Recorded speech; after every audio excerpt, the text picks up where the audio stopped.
오늘 세례 주일로 로마서 14장 말씀 함께 봅니다. 7절부터 9절까지의 말씀 제가 봉독해 드리겠습니다. 우리 중에 누구든지 자기를 위하여 사는 자가 없고 자기를 위하여 죽는 자도 없도다. 우리가 살아도 주를 위하여 살고 죽어도 주를 위하여 죽나니 그러므로 사나 죽으나 우리가 주의 것이로다. 이를 위하여 그리스도께서 죽었다가 다시 살아나셨으니 곧 죽은 자와 산 자의 주가 되려 하심이라. 아멘. 세례 주일 말씀을 오늘 받게 됩니다.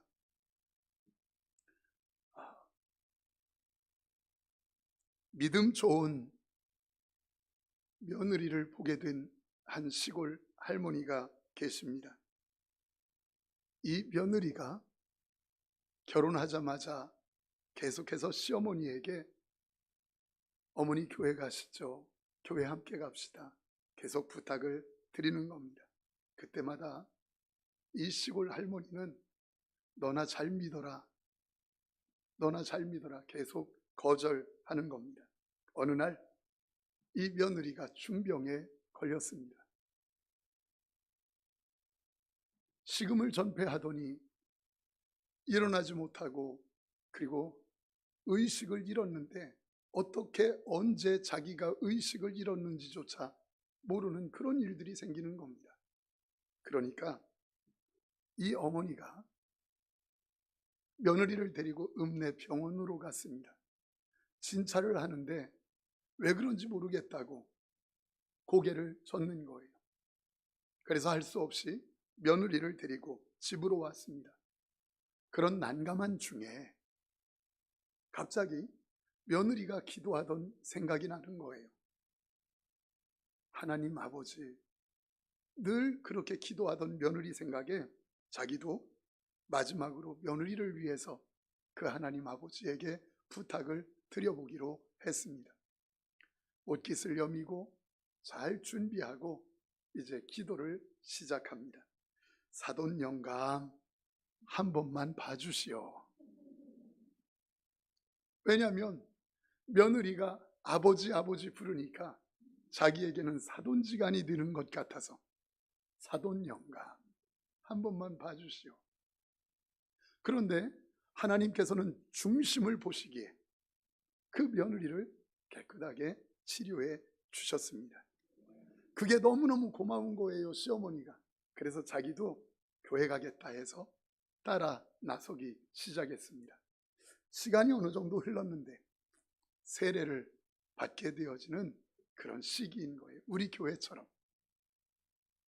그래서 이 할머니 세례를 드려야 되나 줘야 되나 말아야 되나 목사님이 고민인 거예요. 왜냐하면 예수님을 믿은 지는 얼마 안 되는데 또 연세로 보면 돌아가시기 전에 세례를 꼭 받았으면 좋겠고, 그래서 할 수 없이 그래 근본에 세례를 드리자 해서 그분을 명단에 올려놓고 이제 세례를 베풀기로 했습니다.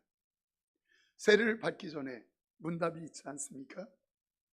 그 교육을 다 받고 며느리가 늘 대답하는 그 묻는 거예요. 어머니, 분명히 목사님이 물으실 겁니다. 예수님께서 누구 죄를 위해서 십자가에 달려 죽으셨습니까? 이렇게 물으면 꼭 어머니, 내 죄 때문에요. 내 죄 때문에요. 그렇게 말씀하셔야 됩니다. 계속 이야기를 하는 거예요. 그랬더니 이 할머니가 알았어. 나 잘해. 내가 잘한다고. 알았어. 그렇게 할게. 그런데요, 세례 당일에 세례를 되짜 맞았습니다. 왜 그러냐면 목사님이 묻는 거예요. 예수님께서 누구 죄를 위해서 십자가에 달려 죽으셨습니까? 물었더니 우리 며느리 죄요. 왜냐하면 늘 내 죄 때문에 그러니까 며느리 죄 때문인 줄 알고. 세례를 받는다는 것은 하나님과 나 사이에 십자가 보혈로 말미암아 다리가 놓아졌다는 선포예요. 이해가 되세요? 내 속에 내가 아무리 몸부림쳐도, 내가 깨끗하다, 많이 배웠다, 많이 가지고 있다, 별소리 다 해도 내 속에 내 죄 문제 해결할 수 없어요. 내 속에 마귀의 세력 해결할 수 없어요. 내 속에 영원한 지옥의 문제 해결할 수 없어요. 몸부림쳐도 영원한 천국, 영원한 하늘, 영원한 생명 내가 얻을 수 없어요. 그런데 예수 그리스도께서 십자가에 달려 피 흘려 죽으셨다고 믿는 그 순간 우리는 영원한 지옥에서 영원한 하늘, 영원한 지옥에서 영원한 천국, 영원한 지옥에서 영원한 생명 옮겨진 줄 믿습니다. 이게 선포되어지고 공포하고 내가 구원받은 사람이요 라고 사람들 앞에 공포하고 선포하는 게 바로 세례 예식입니다. 그래서 세례는 주인이 바뀐 것을 이야기해요. 나는 내가 주인이었습니다. 나는 어둠의 세력이 나를 좌지우지하는 주인이었습니다. 그런데 이제는 내가 종의 자리로 내려와서 하나님을 주인으로 삼고 삽니다. 주인이 바뀌었다. 따라서 합시다. 주인이 바뀌었다. 그래서 오늘 14장 8절 말씀에 이렇게 말씀합니다. 우리가 살아도 주를 위하여 살고 죽어도 주를 위하여 죽나니 그러므로 사나 죽으나 우리가 주의 것이로다. 아멘. 사나 죽으나 우리가 누구의 것이로다. 이것을 정확하게 확인된 사람들이 세례를 받고 그래서 주인이 바뀐 사람인 것이에요. 에이즈 환자에 대한 동영상 오래전에 보았는데 아직도 뇌리에 남아 있습니다. 아프리카 케냐의 한 청년인데 수혈을 잘못 받아서 억울하게 에이즈에 걸린 겁니다. 이렇게 인터뷰하는 사람들이 지나가는데 성경을 읽고 있어요. 그 청년이 영어 성경이죠. 쭉 읽고 있는데 지나가다가 성경 읽는 걸 보고 나도 크리스천입니다 라고 이야기하니까 그 청년이 묻지도 않았는데 이런 대답을 해요. 예, 저는 이러이러해서 에이즈에 걸렸습니다. 딱 보아도 온몸이 부스럼투성이가 마지막 이제는 죽게 되어진 에이즈 환자 말기인 것을 다 알 수 있는 그런 청년이에요. 근데 이 청년이 뭐라고 하느냐면 제가 왜 하나님께서 내게 에이즈를 주셨는지, 왜 이렇게 고통스럽게 하는지 알고 싶어서 성경을 읽기 시작했습니다. 그런데 이제 내가 깨달은 것은 이 에이즈마저도 하나님이 내게 주신 선물이요, 그래서 감사해야 된다는 것을 알게 됐습니다. 이렇게 고백하는 것이에요. 저는요, 그 청년의 그 이야기를 들으면서 야, 이 청년 진짜 믿음 좋네 이런 느낌이 드는 게 아니라 제 마음속에서 알 수 없는 억울함, 알 수 없는 분노가 솟구쳐 오르고 치밀어 오르는 걸 느꼈어요. 하나님, 예수 믿는 사람을 사막에서 바늘 찾기보다 더 힘든 아프리카 케냐에 이렇게 예수 믿는 청년이 있고 이런 신앙인이 있는데 그렇다면 하나님이 좀 구별해서 보호해 주시면 안 됩니까? 하나님이 구별해서 치료해 주시면 안 됩니까? 그런데 왜 이렇게 비참한 몰골로 죽어가게 만드십니까? 저는 그 청년을 향한 하나님의 처사가 제 마음에 들지 않는 거예요. 그래서 제 마음에 하나님 이게 대체 뭡니까? 이런 마음이 막 치밀어 오르는 거예요. 또 하나의 책을 읽게 되었는데 한국국제구호팀장 한비아라는 분이 있어요. 여러분들도 잘 알 겁니다. 근데 그분이 책을 썼는데 책 내용 중에 이런 내용이 있습니다. 생후 6개월 된 아기가 우리가 운영하는 치료소로 오는 도중에 죽고 말았다. 몇 시간만 일찍 왔어도 살릴 수 있는 아이였다. 죽은 아기의 집에 가보았다. 방금 만든 네모난 흙무덤 위에는 조그만 십자가가 놓여 있었다. 젊은 엄마는 거의 넋이 나가 있었다.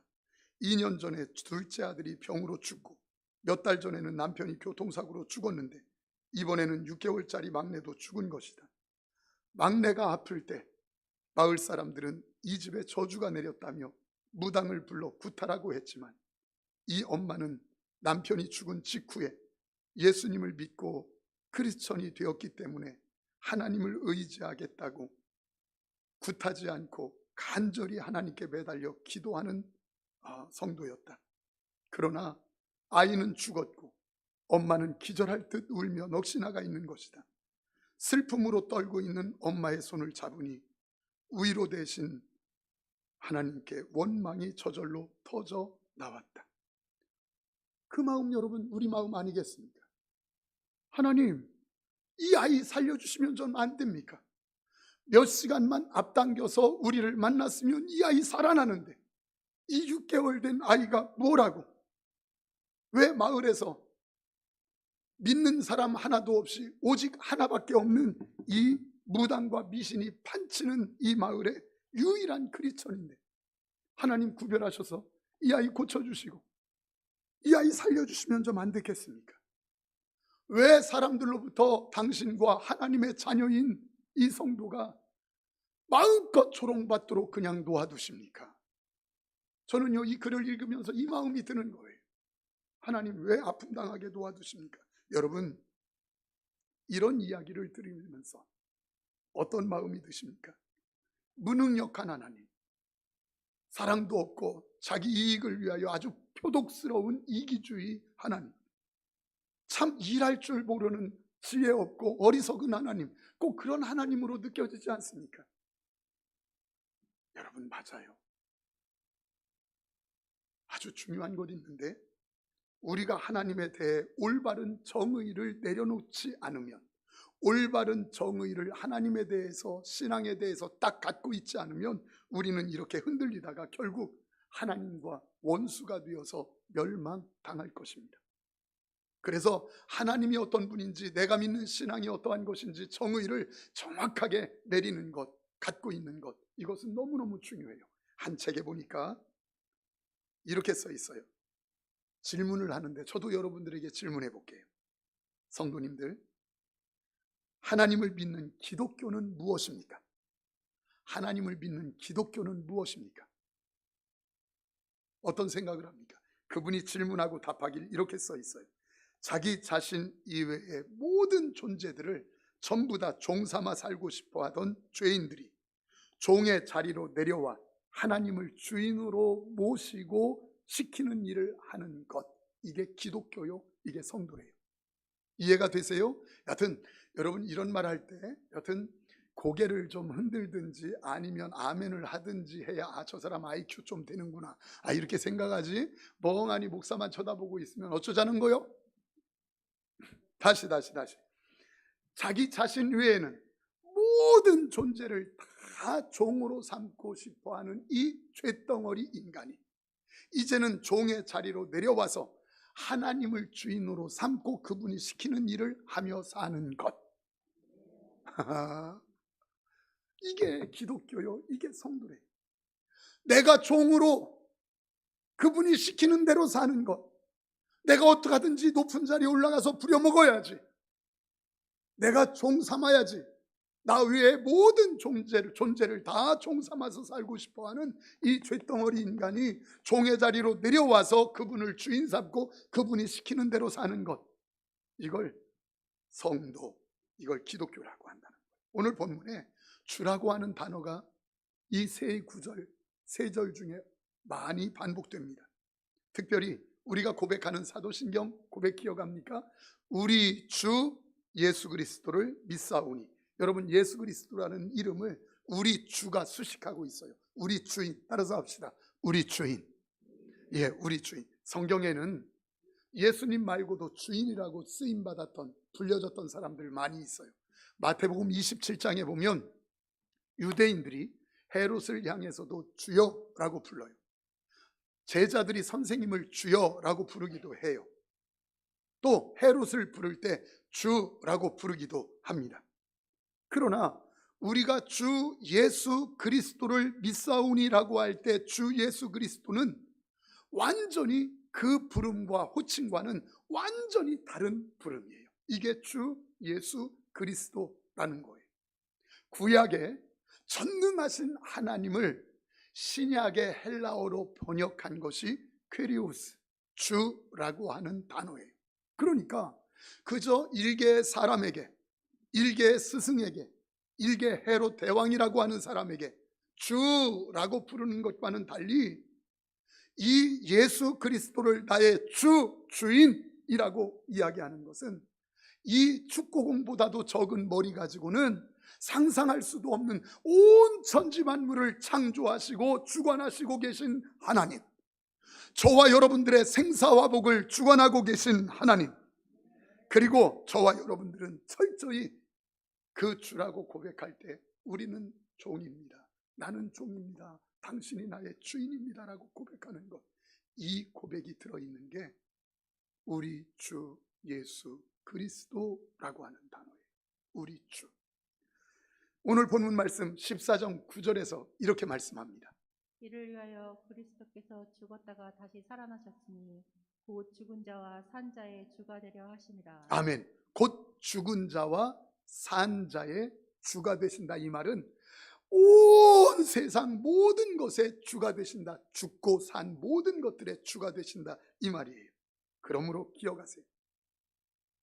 그분이 진짜 주인이라고 믿는 내가 성도라면, 내가 예수 그리스도를 영접해서 주인이 바뀐 사람이라면 그 주인께서 내게 행하는 일에 대해서, 맡겨준 일에 대해서 절대로 가타, 부타, 불평하거나 항의할 수 없는 것이, 그저 맡겨주신 대로 종이기 때문에 감사합니다, 감사합니다, 맞습니다라고 하는 거예요. 이게 바로 오늘 세례받는 사람들, 우리 세례받는 성도들이 가져야 되는, 세례받기 전에 확인되어야 될 부분이에요. 또 이미 세례받은 성도들이 다시 확인해야 되는 부분이에요. 사랑하는 성도님들, 여러분들은 좀 어떠십니까? 진짜 그분이 여러분들의 주인입니까? 세례는 받으셨나요? 그리고 세례 오늘 받으시는 분 이래도 받으시겠습니까? 그분이 내게 하는 일에 대해서 가타부타 아무 할 말이 없고 그대로 받아들이는 것. 여러분의 주인이, 여러분이 주인이라고 부르는 그분이 여러분들에게 에이즈를 줬다고 해서 어떻게 내게 부당하다고 항의할 수 있겠느냐는 거예요. 이렇게 할 수 있느냐고. 내게 그 아이 6개월밖에 되지 않은 아이를 데려갔다고 해서 내가 주인이라고 부르는 그분이 그렇게 한 일에 대해서 어떻게 그럴 수 있느냐고 삿대질 할 수 있겠느냐 말이에요. 할 수 없다는 거예요. 왜? 우리는 종이기 때문에. 여러분의 주인이신 그분, 주인이라고 부르는 그분이 우리에게 인생을 맡길 때 가난하고 병들고 연약한 인생으로 우리에게 맡겨서 살게 한다고 해서 어떻게 그럴 수 있습니까? 그분에게 항의하고 손가락질할 수 있겠느냐 이 말이에요. 못한다. 이게 바로 성도라고 하는 거예요. 주인이 바뀐 성도. 그게 우리가 살아가는 삶이에요. 그래서 로마서 9장 20절 말씀에 정확하게 이렇게 말을 해요. 우리 다 같이 읽어볼까요? 9장 20절 말씀 함께요. 사람아, 내가 내가 알고 있기에 감히 하나님께 반문하느냐. 지음을 받은 물건이 지은 자에게 어찌 나를 이같이 만들었느냐 말하느냐. 아멘. 어떻게 지음받은 자가 지은 자에게 나를 왜 이렇게 만들었습니까? 따질 수 있겠느냐? 실문할 수 없다, 반문할 수 없다 이 말이에요. 그래서 21절 왜 그럴 수 없는가 이렇게 말합니다. 토기장이가 진흙 한 덩어리로 하나는 귀 있을 그릇을 하나는 천 있을 그릇을 만들 고난이 없느냐. 예, 토기장이가 흑안줌을 가지고 있어요. 그릇을 2개 만드는데 하나는 귀 있을 그릇을, 하나는 천 있을 그릇을. 토기장이의 마음이지 어떻게 진흙이 왜 나를 이렇게 만듭니까? 항의할 수 있겠느냐? 종이기에 너희는 없다. 지금 이 말씀을 하고 있는 거예요.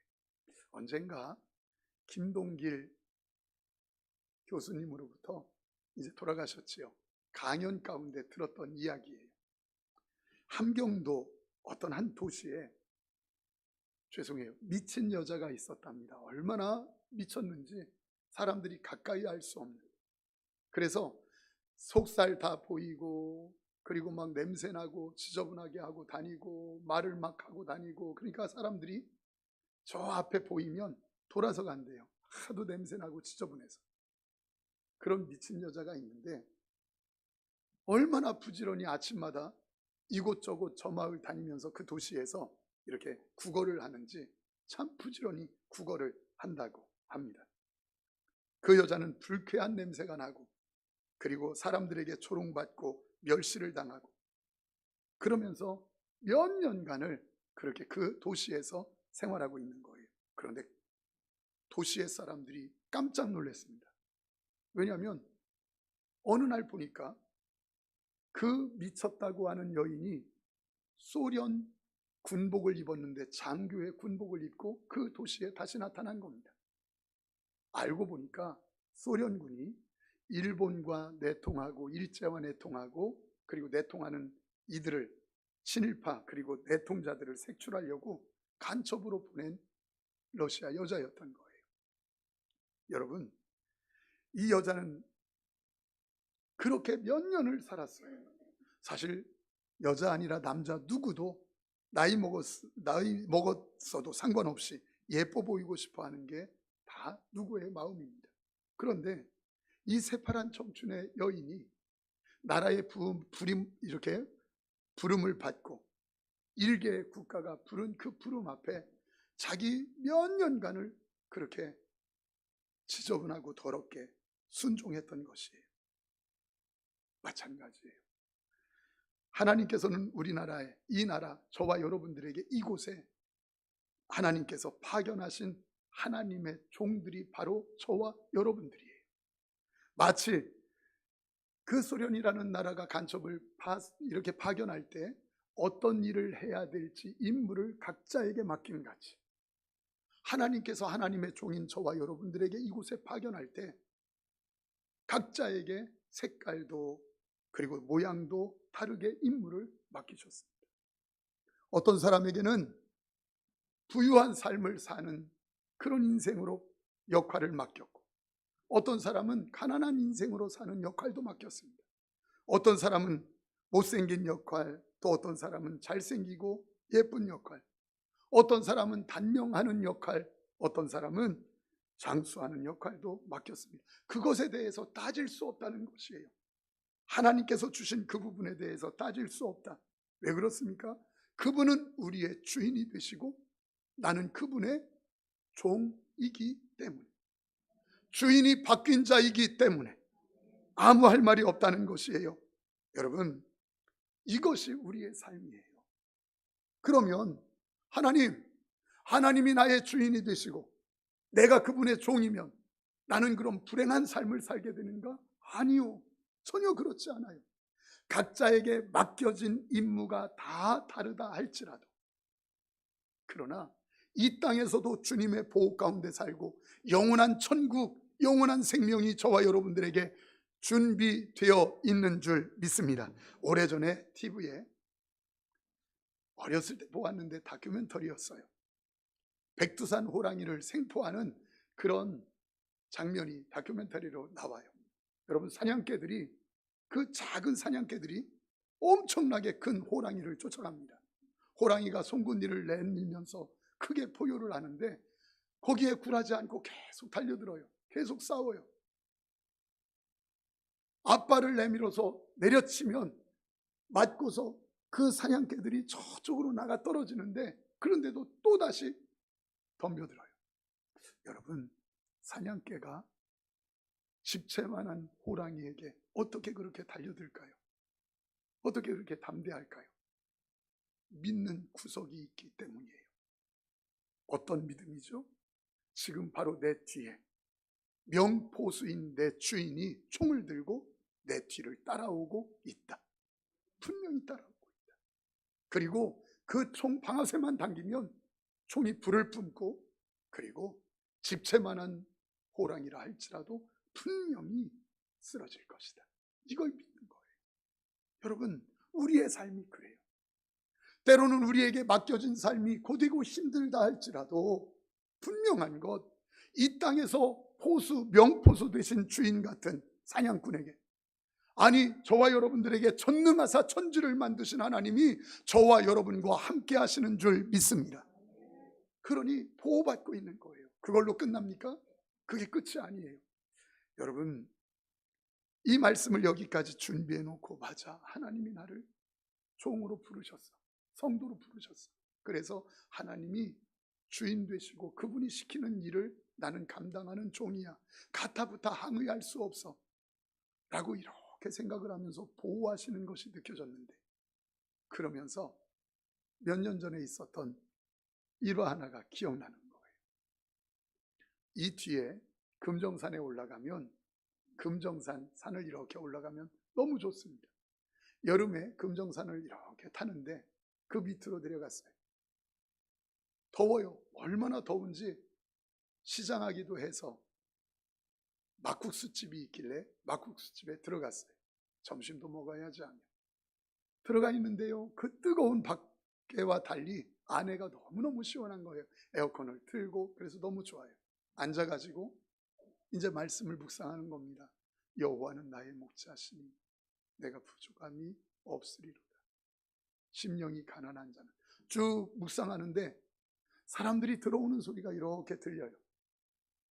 눈을 뜰까 하다가 묵상하는 게 너무 좋고, 그래서 다 마치고 눈을 떠야지 하고 다 마친 거예요.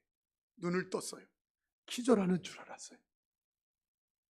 왜냐하면 바로 위에 승가대학이 있는데 스님들이, 머리 빡빡 민 스님들이 전부 다 가득 차게 앉아 있는지, 그 식사하려고 모였는지 어떻게 다 앉아 있는 거예요. 그래서 전부 다 앉아 있는 분들이 스님들, 머리 있는 건 저 하나. 그렇게 있는 거예요. 제 마음에 그 속에서 확 밀려오는 감사가 있는 거예요. 하나님, 어쩌다가 내가 예수님을 믿게 돼서 구원의 역사를 이루는 자 되었습니까? 어떻게 나 같은 자가 예수님을 믿어 구원받게 되었습니까? 저도 예수님 만나지 못했으면 저들처럼 어쩌면 저 자리에 앉아 있어야 될 판인데 어떻게 하나님 나를 구원의 백성 삼아 주셨습니까? 이게요, 웃을 일이 아니라 너무 감사했던 거예요. 사랑하는 성도님들, 목사만 그렇습니까? 오늘 세례 받으시는 여러분들이 그러한 줄 믿습니다. 세례 받은 이미 성도들이 그러한 줄 믿습니다. 그렇다면 사랑하는 성도님들, 완전히 주인이 바뀐 자로 오늘 결단이 있고 새로운 축복의 출발이 있는 날 되기를 축원합니다. 따라서 합시다. 나는 주인이 바뀌었다. 나는 주인이 바뀌었다. 그럼요, 주인이 바뀐 자로 멋지게 승리하는 하나님의 사람들 되시기를 축원합니다. 우리 찬양 드립시다.